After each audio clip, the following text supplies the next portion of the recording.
Boa tarde a todos, bem-vindos à aula de Produção e Tecnologia de Sementes da Unesp Campus de Registro.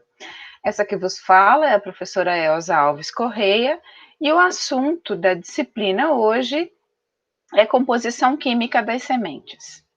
Bom, as sementes, na sua composição, na sua estruturação química, elas contêm o mesmo conteúdo do que uma planta possui, né? Então, todos os constituintes de uma planta, dos tecidos de uma planta, estão presentes também na semente. O que vai mudar é a concentração, tá? Então, quais são esses principais componentes presentes?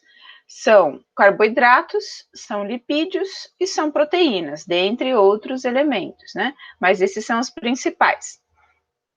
E na semente, a concentração de carboidratos, lipídios e proteínas vão ser bem maiores do que na planta como um todo, né? E essa composição química de uma semente, ela vai influenciar sobremaneira as questões de vigor, né? Então, quanto melhor for a estruturação química de uma semente, melhor vai ser o seu vigor e maior vai ser o seu potencial de armazenamento. Então, essas correlações, né, são estreitas e são extremamente importantes quando se fala de vigor e de armazenamento. Olha só, depende da espécie, né, depende da condição que essa espécie está se desenvolvendo, essas proteínas, carboidratos e lipídios vão se concentrar de forma diferente. Vamos trabalhar aqui, por exemplo, com os feijões, né? Então, a gente tem o feijão branco, vermelho, preto e castanho. A maioria dos feijões, na sua grande proporção de armazenamento no tecido de reserva, são os carboidratos, né? Em menor concentração, mas em uma quantidade relativamente boa, nós temos as proteínas e, na sequência, os lipídios. E aí nós temos a água, né? Fibras e cinzas. Essas cinzas são principalmente os minerais. Tá? Milho, né? Vamos ver o milho. Como é que é a constituição de uma semente de milho? Assim como os feijões, a sua maior parte, né, do tecido de reserva, do endosperma, é carboidrato, né? Seguido de proteína e lipídios. Mas observa a grande concentração de carboidratos em detrimento de proteína e lipídios. O amendoim, né? O amendoim, a grande concentração do seu tecido de reserva está nos lipídios, e olha, 47% de tudo que tem na semente é lipídio, né? Seguido pelas proteínas, e depois, em terceiro lugar, vem os carboidratos. Né? O arroz, maior proporção é carboidrato, centeio, também carboidrato, né? Açafrão, gergelim, ó, é uma oleaginosa, né? Então tem muito mais lipídio do que carboidrato e proteína. Soja, vamos ver como que se comporta a soja? Soja, olha lá, tem 33% de carboidrato, 34% de proteína e 17% apenas de lipídio, né? Então, a gente conclui com isso que não é de toda oleaginosa a semente da soja. Tá? Então, a gente percebe que a concentração desses componentes de reserva é variável, né? E ela depende da espécie, e em muitos casos, a gente vai ver, depende do ambiente, né? Então, você vê um mesmo cultivar de soja acumulando proteínas em concentrações diferentes, dependendo da região na qual ela é cultivada, né? Então, isso é comum de acontecer também. Bom, a composição química, ela é basicamente determinada por fatores genéticos, tá? E ela é variável, né? Em relação às espécies, em relação às partes da semente, e tem influência direta do clima e das práticas culturais naquela região, tá? Olha só, né, com relação às partes, né, a composição das partes. Vamos pegar dois exemplos aqui, um exemplo de milho, citado por Guimarães, e outro exemplo de soja, citado por Carvalho e Nakagawa. Então, a semente de milho possui na sua estruturação, na sua composição, amido, açúcar, lipídio, proteína e cinzas, né? A semente inteira, a concentração maior é de amido, 74% é amido, nesse caso, desse material. Se a gente separar as partes, o endosperma, o embrião e o pericarpo, o que nós vamos encontrar, né? O endosperma possui 87% desse amido, no embrião tem 9% e o pericarpo 7%, né? O endosperma, a grande proporção aí é de amido, tem açúcar, tem lipídio, tem um pouco de proteína, tem cinzas, né, obviamente, mas em menor concentração quando a gente compara com o embrião, por exemplo. Ó, o embrião tem 9% de amido, né, e o embrião tem 10% de açúcar, 31% de lipídios, tá? 18, quase 19% de proteínas e quase, né, 11% de cinzas. Tá? Então, no embrião, né, a maior parte é proteína e lipídios. No endosperma, a maior parte é amido. Tá? Então, dependendo do que você considera na semente, você também vai ter proporções diferentes. Olha a soja, né?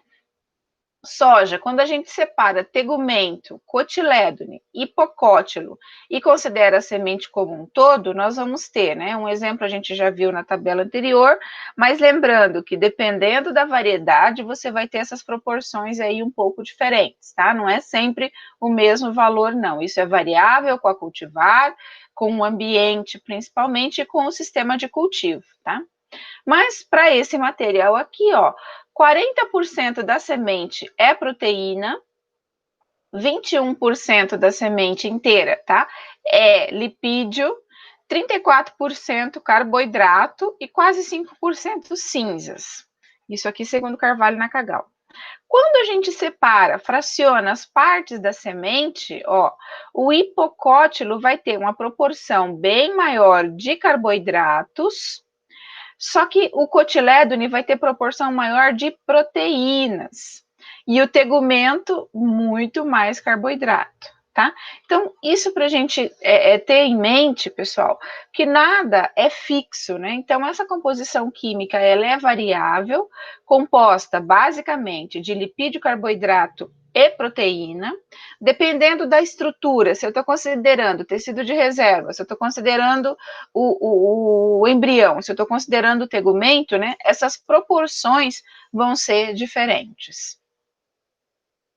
Normalmente, né, as sementes, com relação à sua classificação química, ela possui uma divisão, né? Que divisão é essa? Olha só. As sementes cuja principal reserva é o amido, né, são chamadas de sementes amiláceas. Exemplo que nós temos de sementes amiláceas: trigo, arroz, aveia e cevada. Quando essas sementes acumulam amido e proteína em proporções aí próximas, né? Nós chamamos essas sementes de aleuroamiláceas. Tá? Então, feijão é uma semente aleuroamilácea. Quando predomina o acúmulo de lipídios, nós chamamos essas sementes de oleaginosas. Aí nós temos o girassol, gergelim, linhaça. E quando nós temos acúmulo de lipídios e proteínas em proporções similares, não estou falando que são iguais, hein? São similares, né? Mais ou menos, né? Aí nós chamamos essas sementes de aleuro-oleaginosas. Olha só, soja não é uma semente oleaginosa. Algodão também não, elas são aleuro-oleaginosas, porque na sua constituição existe uma concentração de lipídios muito grande, tá? Então ela não não desponta o lipídio como o girassol, o gergelim e a linhaça, tá? E aí nós temos também sementes chamadas de córneas, são aquelas cuja reserva se concentram a celulose. Estava faltando alguma coisa na minha vida, era isso.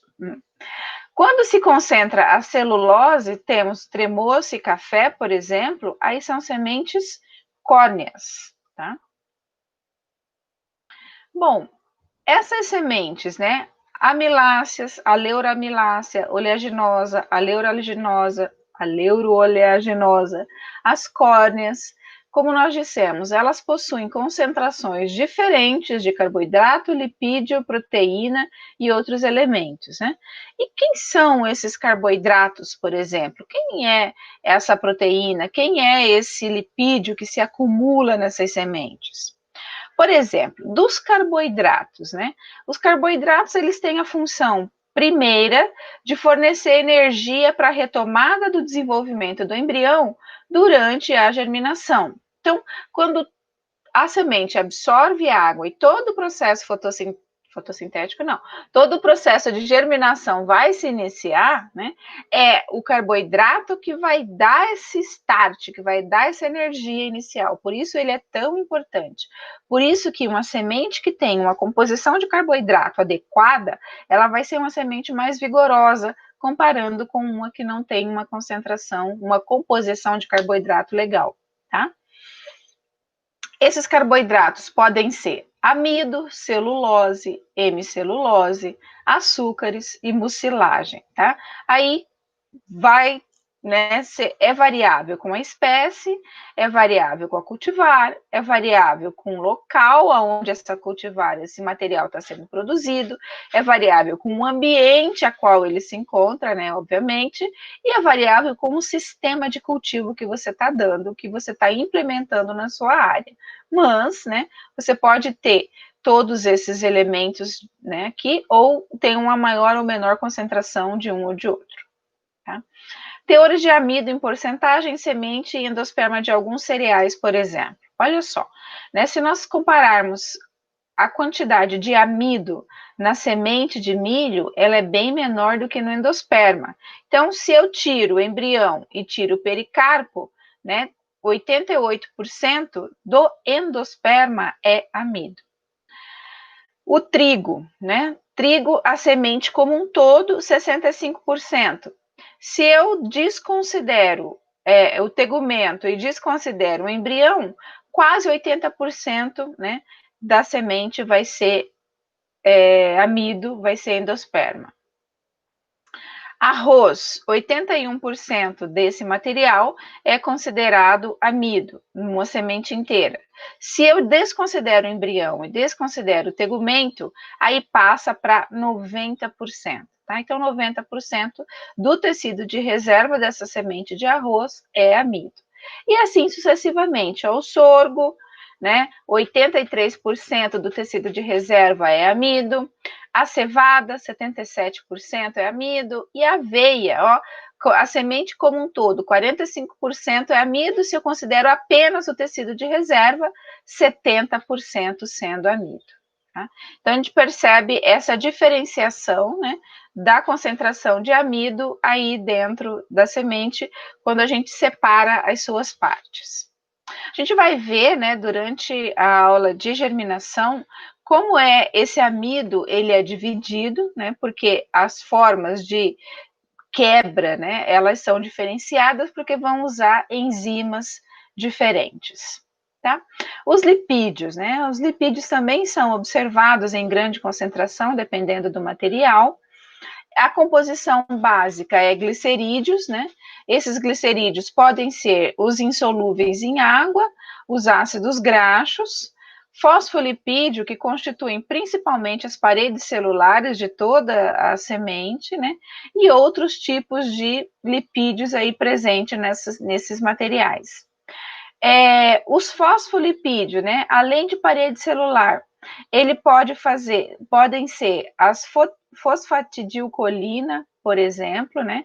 Aí tem 45% do total das proteínas em semente de trigo, corresponde às colinas. A lisofosfatidilcolina, 14%, né? Então, a gente percebe que existem vários tipos de fosfolipídios, além de parede celular, e dependendo do material que a gente considera, essas concentrações também são diferentes. Tá? Aqui é o conteúdo de lipídio em 3 cultivares de soja, produzido sob 3 temperaturas diferentes, né? O que nós falamos, o ambiente, ele influencia sobremaneira o acúmulo de lipídio, o acúmulo de carboidrato, de proteína em uma semente, né? Nós temos aqui 3 cultivares, essas 2 tabelas eu retirei lá de Carvalho e Nakagawa também, vocês já perceberam que eu sou fã, né? Carvalho e Nakagawa aí, para mim, é top trend. Temperatura 20, 25, 30 graus, né? Cultivar, considerar esse cultivar, né? Nós temos aí uma concentração de lipídio diferente, ó, só com mudança de temperatura. Então, quanto maior a temperatura, maior a concentração, né? Isso vale para os 3 cultivares, ó. Então, esse terceiro cultivar, ele sai de 19%, 20% quando você tem o aumento de 5 graus e passa para 23% de teor de óleo na semente com um aumento da temperatura até 30 graus, né? Então, a gente observa que a questão de variação de temperatura é importante quando a gente pretende aí que o nosso material acumule mais lipídios. As proteínas, né? Proteína, galera, elas são os componentes básicos de toda célula viva, né? Então, toda célula viva possui proteína. As proteínas, elas são polímeros de aminoácidos sintetizados biologicamente na célula, e a maioria das proteínas funcionam como enzimas, como componentes estruturais, né, de composição e como material de reserva, tá? As sementes, elas se caracterizam por apresentar uma parte de proteína metabolicamente ativa, tá? Então, tem algumas proteínas que são ativas e outra parte das proteínas é metabolicamente inativa, tá? Então, são subdivisões aí das proteínas, uma parte ativa, outra parte inativa. A parte inativa, né, que serve como reserva, tá? Então, a parte das proteínas inativas é a que vai servir como reserva. Elas é variável também, né, em função do vegetal, em função da espécie que a gente está considerando. Normalmente, os cereais, né, eles apresentam menor teor de proteína quando a gente compara as leguminosas, tá? A gente viu nas tabelas lá anterior, né, demonstrando isso. As sementes leguminosas, elas possuem mais lipídio do que as dos cereais. E olha só, né, a gente considerando aqui um exemplo de semente de milho, né? Então, das proteínas, né, nós falamos que tem uma estrutural, tem a metabolicamente ativa, uma metabolicamente inativa, e aí o que se acumula, né, são as albuminas, as globulinas, as prolaminas e as glutelinas, principalmente. Essa tabela aqui, extraída também de Carvalho e Nakagawa, né, ele demonstra o percentual de proteínas em diferentes partes das sementes de milho. Nós observamos que no embrião, né, da mesma forma que a gente fez com as reservas, agora é com as proteínas, né? Então, o endosperma tem uma concentração, 84% de do endosperma, né, do milho está constituído desses elementos, 10% do embrião, e desses 10%, olha só, 30% albumina, tá aqui, esqueci, e outros 30% é globulina, né? Então, albumina e globulina são as principais proteínas que se acumulam no embrião. Quando a gente considera o endosperma, as que têm maior concentração é a zeína, né, as prolaminas e as glutelinas, tá? Então, a gente percebe aí uma diferença de concentração proteica, comparando endosperma e embrião e o restante da semente, e dentro dessa composição proteica, a gente observa a diferença também nos tipos de proteínas que são acumulados. né? Como nós já dissemos, o teor e a composição dessas proteínas, desses aminoácidos acumulados aí, ele varia também em função da condição do ambiente e da técnica de cultivo que a gente dá na nossa área, tá? Existe uma correlação positiva, né, aí entre adubação nitrogenada e teor de proteína, óbvio isso, né, já que proteínas são componentes nitrogenados. Isso é válido para uma série de culturas, né? Quanto melhor for a sua adubação nitrogenada, maior vai ser a concentração de proteínas específicas aí da sua semente, tá? Os macro e micronutrientes presentes também é variável, né? Então, todos os elementos que a gente encontra na planta adulta, a gente vai encontrar na semente, só que a gente observa, né, nas tabelas anteriores, cadê uma tabela anterior? Ops. Aqui, por exemplo, ó, né, quando a gente considera soja, que a quantidade de macro e micronutrientes ela é muito menor quando a gente considera carboidrato, né, no tegumento, por exemplo, né, quando a gente considera o cotilédone, a gente encontra um pouco mais de cinzas, mas também bem menos do que os outros elementos considerados, né? Isso não diminui a importância dos macro e micronutrientes, hein, gente? Não é isso, tá? É só a proporção mesmo que é diferente. Né? Existem também outros compostos nitrogenados nessa semente, como aminoácidos livres, amidas e alcaloides, né? Todos com funções específicas e fundamentais no metabolismo, principalmente no metabolismo de germinação, né? Os fitormônios, aqui então a gente encontra também em proporções muito pequenas, porque o hormônio é em baixíssima concentração, né? Então a gente tem tanto os hormônios estimuladores quanto os inibidores, né? Os estimuladores quanto os inibidores de germinação. Então, se eu tenho uma semente com dormência, eu vou ter mais ABA do que AIA, do que GA, né? A citocinina, ela tem que estar presente para o ABA funcionar, a gente vai ver isso lá na frente. As vitaminas também importantíssimas aí para o processo de crescimento do embrião, né? Os pigmentos, né? Dependendo da semente, também são proporções importantes. Gocipol, por exemplo, é o que dá pigmentação alaranjada, amarelada aí para algodão, né?